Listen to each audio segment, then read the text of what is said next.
Hello students, तो आज हम करने वाले एक्सरसाइज 8.2 का इंट्रोडक्शन और ये लेक्चर जाने वाला आपका बहुत ही बढ़िया। तो इसमें कॉन्सेप्ट क्या है वो सीखेंगे हम। एक्सरसाइज 8.2 का कॉन्सेप्ट क्या है वो सीखने वाले, ठीक है। तो यहाँ पे देखो क्या कह रहा है, एरिया बिटवीन टू कर्व्स। इस एक्सरसाइज में आएगा आपका एरिया बिटवीन टू कर्व्स। तो दो कर्व के बीच का एरिया हम कैसे फाइंड करेंगे ये यहाँ पे हम सीखने वाले, ठीक है। तो देखो सिंपल, आपके पास मान लो एक function y is equal to g x हो और एक फंक्शन आपके पास y is equal to f x हो। दो फंक्शन है और इनके बीच का कुछ एरिया आपसे पूछ ले। जैसे कि मैं यहां पे बना रहा हूं दोनों फंक्शन के कर्व मैं यहां पे बना रहा हूं। तो ये आपका मान लो y is equal to f of x, और मेरे भाई ये मान लो y is equal to g of x. तो इनका बीच का एरिया पूछ ले, ये वाला एरिया पूछ ले। तो ये एरिया आप कैसे बताओगे यहाँ पे, वो चीज हम सीखेंगे, ठीक है। तो देखो इनका दोनों का ये पॉइंट ऑफ इंटरसेक्शन, सपोज करो आपका ए आ गया, x is equal to a point of intersection, और ये आपका x is equal to b, ठीक है। पॉइंट ऑफ इंटरसेक्शन भी निकलेंगे, दो कर्व है तो पॉइंट ऑफ इंटरसेक्शन तो निकालने पड़ेंगे। तो यहां पे आपका a आ गया और यहां पे आपका b आ गया। आपसे पूछा है f ऑफ x और g ऑफ x के बीच का एरिया, ये वाला एरिया पूछा है। तो ये एरिया कैसे फाइंड करोगे, तो यहां भी मैं सेम काम लेने वाला हूं। क्या, एक rectangle strip, vertical rectangle strip लेने वाला हूं, बिल्कुल ठीक है। रेक्टेंगल स्ट्रिप ले ली मैंने, जिसकी विड्थ तो क्या है dx विड्थ का है ना। देखो dx विड्थ का है, x पे चल रहा है तो dx विड्थ का है, ठीक है। और लंबाई में मान रहा हूं y, ठीक है। हाइट मान रहा हूं y। अब अगर लिमिट a से b दे, इसको लिमिट a से b दे, किसको, रेक्टेंगल स्ट्रिप का एरिया निकाल के, y इंटू dx। पहले रेक्टेंगल स्ट्रिप का एरिया निकालेंगे, लेंथ इंटू में ब्रेड। भाई रेक्टेंगल का एरिया क्या होता है, लेंथ इंटू में ब्रेड, या आप इसको हाइट इंटू में विड्थ भी कह सकते हो, हाइट इंटू में विड्थ आ गया। और इसको अगर आप a से b लिमिट दो तो आपका क्या आ जाएगा, ये बीच का सारा एरिया आ जाएगा, बिल्कुल आ जाएगा। अब एक चीज यहां पे अपने को ध्यान रखनी है कि y यहां से क्या होगा, आपका y यहां से क्या मिलेगा। देखो y क्या मिलेगा ये निकालते हैं, पहले एक छोटी सी बात करूं, उससे आपको y सिखाऊंगा। देखो ये आपके पास आपका x एक्सिस और ये आपके पास आपका y एक्सिस, ठीक है। समझना, एक बार समझना, ये कर्व और ये कर्व, ठीक है, दो कर्व। मैं ये कहता हूं यहां से यहां तक की लेंथ आपकी कितनी है, 5 सेंटीमीटर है। कितनी है, 5 सेंटीमीटर। यहां से यहां तक की लेंथ 5 सेंटीमीटर है, और मैं कहता हूं यहां से यहां तक की लेंथ आपकी है 4 सेंटीमीटर। ये यहां से यहां तक की लेंथ कितनी है, 4 सेंटीमीटर है। और मैं अब पूछूं भाई बीच की लेंथ बता दे, ये वाली लेंथ बता दे, तो आप क्या कहोगे, यही तो कहोगे कि सर 5 में से 4 घटा लो, उतना सेंटीमीटर आएगा। यही तो कहोगे, 5 में से सर 4 घटा लो, 5 में से ये 5 ये 4, 5 में से 4 घटेगा तो यही तो लेंथ आएगी ये बीच की, बिल्कुल। अब मैं यहां पे आता हूं, तो यहां से यहां तक तो आपका क्या है, f ऑफ x। यहां से यहां तक तो y क्या है आपका, f ऑफ x। भाई y इज इक्वल टू 5 ही तो है ये, और ये आपका y इज इक्वल टू 4 ही तो है। देखो ये y इज इक्वल टू 5 और ये y इज इक्वल टू 4, ठीक है। और ये y पूछूं तो मैं कितना होगा, बीच का यहां से यहां तक का y पूछूं तो क्या कहोगे, y is equal to sir 5 minus 4 होगा। तो यहां से यहां तक y कितना आपका, f ऑफ x, देख लो आप। और यहां से यहां तक y कितना है, g ऑफ x। ये y आपका f ऑफ x, यहां से यहां तक y आपका g ऑफ x। तो बीच का y क्या आएगा, बता दो अब। बीच का y आपका ये वाला y क्या आएगा, f of x minus g of x आएगा या नहीं।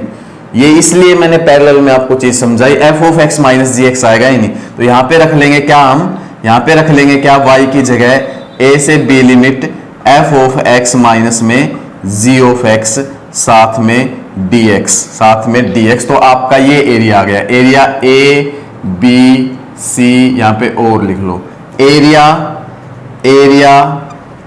ए O B C A, area A O B C A आपके पास ये होगा।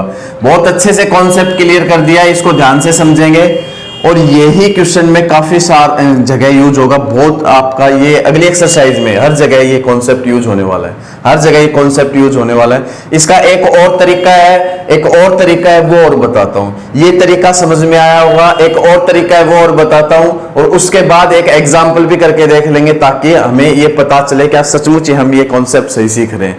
नेक्स्ट तरीका देखते हैं, दूसरा तरीका देखते हैं हम। वो फंक्शन ले रखे हैं y is equal to f of x, y is equal to g of x, area between two curves निकालना है। बिल्कुल निकाल पाएंगे। देखो सेम मैं यहाँ पे सेम कर्व बनाने वाला हूं जैसे मैंने पहले बनाए थे।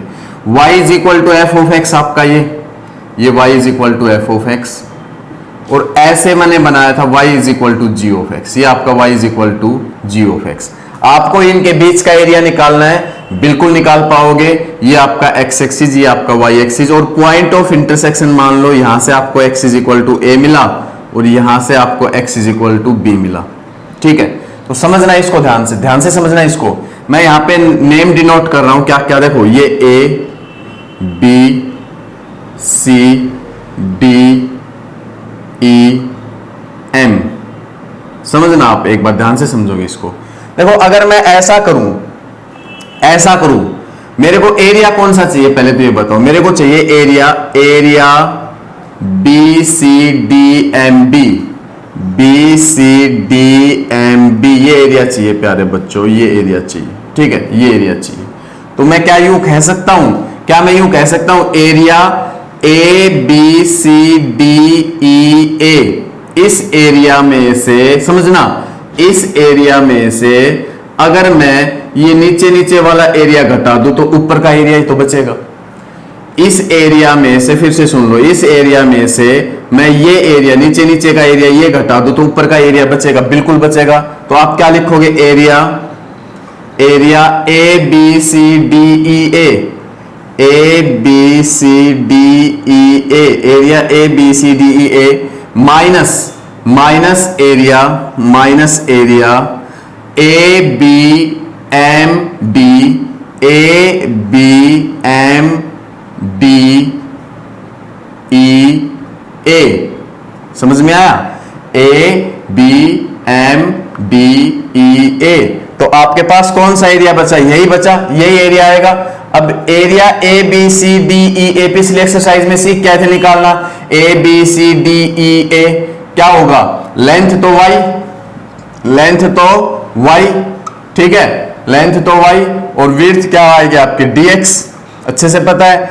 और माइनस ये भी एरिया सीख के आए थे आप, ये भी एरिया सीख के आए भाई, ये चीज सेम पिछले एक्सरसाइज में तो सीखी है। मैं खाली ये एरिया पूछूं तो बताओगे लेंथ इंटू में विड्थ, तो इसकी भी लेंथ y और साथ में विड्थ क्या होगी dx, अच्छे से बताया था मैंने, लेंथ इंटू में विड्थ, एक रेक्टेंगल स्ट्रिप की है ना।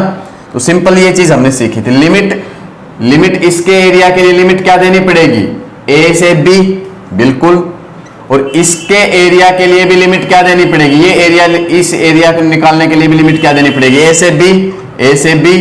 अब देखो, अब देखना आप, a से b, इस वाला y क्या है, इस वाला y f ऑफ x है, यही तो है, इस वाला y आपका f ऑफ x है, साथ में dx माइनस a से b लिमिट, इस वाला y क्या है, इस एरिया वाला y क्या है, इस वाला y क्या है आपका g ऑफ x है, ये g ऑफ x के साथ तो चलेगी rectangle strip, g of x है साथ में dx। और अब आप क्या करोगे, a से b लिमिट, ये आपका इंटीग्रेशन कॉमन आ रहा है, a से b आपका ये कॉमन आ रहा है, तो क्या बचा, f of x minus g of x dx बचा। इसको सोल्व कर लोगे आपका एरिया आ जाएगा, क्या आ जाएगा आपका एरिया आ जाएगा। तो ये सिंपल सा तरीका था, दूसरा भी बिल्कुल आसान सा तरीका था, बहुत ही आसान, पहला भी आसान था, दूसरा भी आसान था, जो आपको अच्छा लगे वैसे आप क्वेश्चन करोगे। ठीक है, एक एग्जांपल लेते हैं, एनसीईआरटी का फर्स्ट एग्जांपल, जिससे आप सीख पाओगे कि एरिया हम दो कर्व के बीच का कैसे निकालते हैं। एनसीईआरटी का एग्जांपल नंबर फर्स्ट लेते हैं, एक्सरसाइज 1.2 से पहले। एग्जांपल मैं बाद में करवाऊंगा, पहले एक चीज और बताऊंगा जो बहुत जरूरी है। y is equal to f x एक फंक्शन है, y is equal to g x एक फंक्शन है, और इनके बीच का एरिया आपको बताना पड़ जाए। मतलब कि आपके पास मान लो y is equal to f x, जो फंक्शन है उसका कर्व जो है ये ऐसे बने, ये y is equal to f x है ना, ये पता होना चाहिए बेटा, ये भी इंपॉर्टेंट है, y is equal to f x, ये आपके पास y is equal to f x है, ठीक है। और y is equal to g x, y is equal to g x का जो कर्व है आपका वो कुछ ऐसे बने, वो कुछ ऐसे बने, ये y is equal to g x है, ये क्या है, y is equal to g x है, ठीक है। ये आपके पास फंक्शन के कर्व है दोनों के, y is equal to f x और y is equal to g x. आप लिख सकते हो ये y is equal to g x और यहाँ भी y is equal to g x, ठीक है। अब आपको एरिया बताना पड़े, इनके बीच का एरिया बताना पड़े तो आप बिल्कुल बता पाओगे। कैसे? देखो बेटा, पॉइंट ऑफ इंटरसेक्शन निकालने सबसे पहले तो निकाल पाएंगे, ये आपका x is equal to a और ये आपका x इज इक्वल टू मान लो c, आपका x इज इक्वल टू ये मान लो b, x is equal to ये मान लो b। तो आपको इन दोनों के बीच का एरिया बताना पड़े, तो एक तो ये एरिया हो गया दोनों के बीच, एक तो ये एरिया हुआ और एक ये एरिया हुआ, ये आपको ध्यान होना चाहिए, ठीक है। तो ये एरिया निकाल के प्लस ये एरिया कर दोगे तो सारा एरिया आ जाएगा, बिल्कुल। तो ये एरिया कैसे निकालोगे, अभी बता के आया था, लिमिट a से c, लिमिट a से c, इसमें से fx में से क्या घटा दोगे, gx, भाई fx में से क्या घटा दोगे, gx, f of x minus में g ऑफ x साथ में dx, ये एरिया आ गया, प्लस प्लस लिमिट c से b, लिमिट c से b। अब आपका ये gx ऊपर और नीचे fx, तो gx में से क्या घटाना पड़ेगा, f ऑफ x, भाई gx में से अगर f ऑफ x घटा दोगे तो आ जाएगा एरिया, लिमिट c से b देते हो तो gx में से क्या घटा देंगे, gx में से क्या घटा देंगे, f ऑफ x। तो इस टाइप के जब कर्व आए और उनका बीच का एरिया पूछे तो वो ऐसे बताना पड़ेगा। तो ये आपका टोटल एरिया आ गया, टोटल एरिया जो आप फाइंड करना चाह रहे हो, इनके बीच का एरिया, टोटल इनके बीच का एरिया आपका आ चुका है। ये चीज समझनी जरूरी थी क्योंकि कभी ना कभी ऐसे कर्व से भी मुलाकात आपकी हो सकती है। अब एग्जाम्पल देखते हैं एनसीईआरटी का, एग्जाम्पल नंबर 6 सबसे पहला एग्जाम्पल है वो देखते हैं। तो एग्जाम्पल नंबर 6 देखते हैं, एक्सरसाइज 8.2 का पहला एग्जाम्पल है ये, एग्जाम्पल नंबर 6 कह रहा है कि दो आपके पास पैराबोलाज है और इनके बीच का एरिया बताओ। इसमें पहला एग्जाम्पल यही है एनसीईआरटी में, तो मैंने यही लिया है, ठीक है। तो यहाँ पे दो पैराबोलाज है, इनके बीच का एरिया बताना है। तो सबसे पहला काम प्यारे बच्चों आपका एक होना चाहिए, यहाँ पे क्या क्या होना चाहिए, आप एक्स एक्सिस बनाओगे, वाई एक्सिस बनाओगे और इनके ग्राफ बनाओगे। y is equal to x square, x square किस पे, x पे, तो फेस किसकी साइड, x एक्सिस की साइड, और इधर प्लस है तो प्लस की साइड बना दोगे, माइनस होता तो नीचे की साइड बना देता, मतलब अपवार्ड पैराबोला, अपवार्ड पैराबोला। ऐसे y square is equal to x square किस पे, y पे, तो फेस y की तरफ, और आगे प्लस है तो प्लस की साइड बनेगा, माइनस होता तो माइनस की साइड, मतलब कि ये पैराबोला, ये पैराबोला, ठीक है। तो नेम लिख दो भाई इनके, ये तो क्या आपका, ये तो y इज इक्वल टू आपका एक्स स्क्वायर है और ये आपका y square is equal to x है। इतना काम करने के बाद आपको देखो, आपको ये पहचानना है कि कौन सा एरिया निकलना है, दोनों के बीच में कौन सा एरिया है, दोनों के बीच में तो ये एरिया है, ये वाला एरिया है, area O A B C ओ, कौन सा निकालना है, area, area O A B C O area निकालना है, बिल्कुल निकालेंगे। तो उसके लिए क्या करना पड़ेगा, एक काम और करना है आपको, पॉइंट ऑफ इंटरसेक्शन निकालने, मतलब जहां जहां दोनों कर्व आपस में कट कर रहे हैं वो पॉइंट निकालने, ठीक है। तो क्या करेंगे, दोनों इक्वेशन को सॉल्व करोगे तो पॉइंट ऑफ इंटरसेक्शन आ जाएगा, दोनों इक्वेशंस को सॉल्व करोगे तो पॉइंट ऑफ इंटरसेक्शन आ जाएगा। कैसे सॉल्व करेंगे, मैं y is equal to x square, y की जगह एक्स स्क्वायर रख रहा हूं, तो एक्स स्क्वायर का square is equal to x होगा, x की power 4 minus x is equal to 0, x common x minus 1 is equal to 0, x की वैल्यू 0, x की वैल्यू 1। जब x 0 लगाओगे तो प्यारे बच्चों y 0, x 1 लगाओगे तो प्यारे बच्चों y इज इक्वल टू 1 आएगा। मतलब ये पॉइंट आपका 0 0 आया और ये जो b पॉइंट है ये आपका क्या आया, 1 1। ये जरूरी है क्योंकि लिमिट यहीं से मिलेंगी हमें, ठीक है। अब देखो, अगर मैं देखूं तो ये x इज इक्वल टू 1 है, सॉरी ये y इज इक्वल टू 1 है, बिल्कुल है, ये y इज इक्वल टू 1 और x इज इक्वल टू 1 है ही नहीं, यहां से यहां तक x इज इक्वल टू 1 और यहां से यहां तक y इज इक्वल टू 1, तो आप x इज इक्वल टू 1 कह सकते हो इसको, yes, x is equal to 1 है। ये आपका x इज इक्वल टू 0 है, बिल्कुल है। अब देखो सिंपल सी चीज आप समझेंगे, मेरे को ये एरिया निकालना है, मैंने दो तरीके से बताया था। एक तो तरीका क्या बताया था भाई, आप रेक्टेंगल स्ट्रिप डालो जिसकी चौड़ाई तो dx है और लंबाई y है, और ये लंबाई y निकाल लेना आप, y इंटू dx कर लेना, y इंटू dx कर लेना, ये लंबाई आ गई है आपकी, लंबाई बीच में y, लंबाई गुणा चौड़ाई रेक्टेंगल स्ट्रिप का एरिया, रेक्टेंगुलर स्ट्रिप का एरिया। और इस पे अगर लिमिट दे देते हो आप 0 से 1, इस पे लिमिट दे देते हो 0 से 1, भाई 0 से 1 लिमिट दे देते हो 0 से 1, तो आपका ये बीच का एरिया आ जाएगा सारा बिल्कुल 0 से 1 अगर लिमिट दे देते हो तो ये बीच का एरिया आ जाएगा बिल्कुल। एक तो तरीका ये बताया था मैंने, ये बताया था। दूसरा तरीका क्या बताया था, ये एरिया निकाल के, ये एरिया देखो मैं जहां से मार्कर को घुमाऊंगा वो एरिया, ये एरिया निकाल के आप उसमें से ये नीचे वाला एरिया घटा दो, ये एरिया जहां से मार्कर घुमा रहा हूं ध्यान से देखो, ये एरिया निकाल के उसमें से नीचे वाला ये बचा हुआ एरिया घटा दो तो ऊपर वाला आ जाएगा बिल्कुल। ये भी तरीका बताया था। तो मैं सिंपल एक तरीका बताने वाला हूं, जो पहले वाला तरीका वो बताने वाला हूं।